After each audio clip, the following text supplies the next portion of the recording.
Peterson is about to ask you to ponder is whether SA is always a woman. That's a very good video about Jordan Peterson and SA and Grape. I think that everyone should watch it. Go watch it and then come back here if you'd like. Though I do think there are a few key points that that creator missed.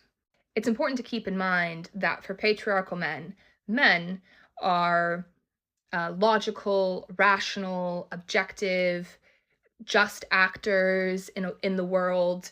They have kind of complex life stories and internal worlds and formative experiences that influence them in their lives.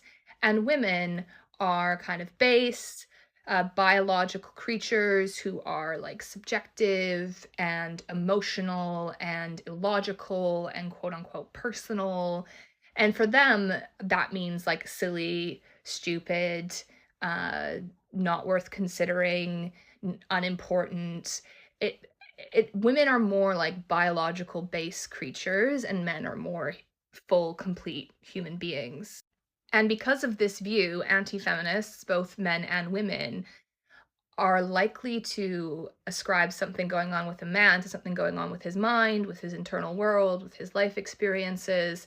And if something is going on with a woman, or there's some kind of problem with a woman, if she's suffering or if she's in distress, they ascribe it to something going on in the body. You'll notice that a lot of like right-wing influencer women, a lot of like Christian fundamentalist women, a lot of like trad women, they have a lot of like psychosomatic complaints. They have a lot of complaints to do with their body, and they're very likely to attribute something like anxiety, depression, distress, trauma responses to something that's going on with like a biological response within their bodies, something that is in misalignment with their body.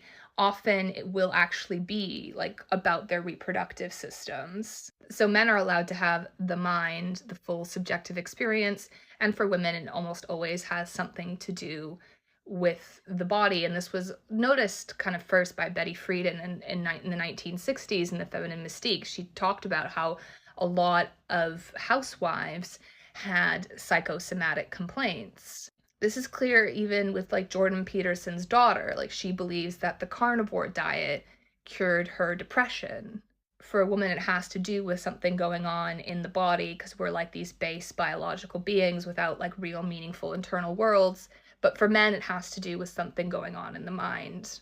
So obviously, it's completely ridiculous to think that the only valid reason to say no to sex for a woman would be because of fear of pregnancy.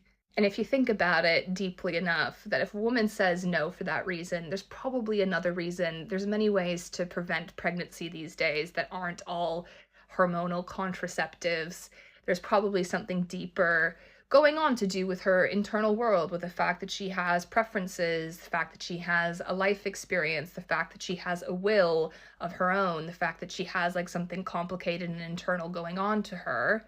This option is completely foreclosed to these kinds of men because women don't have the same kind of right to a human will, to a subjective experience, to a meaningful internal world. It all has to do with something going on biologically.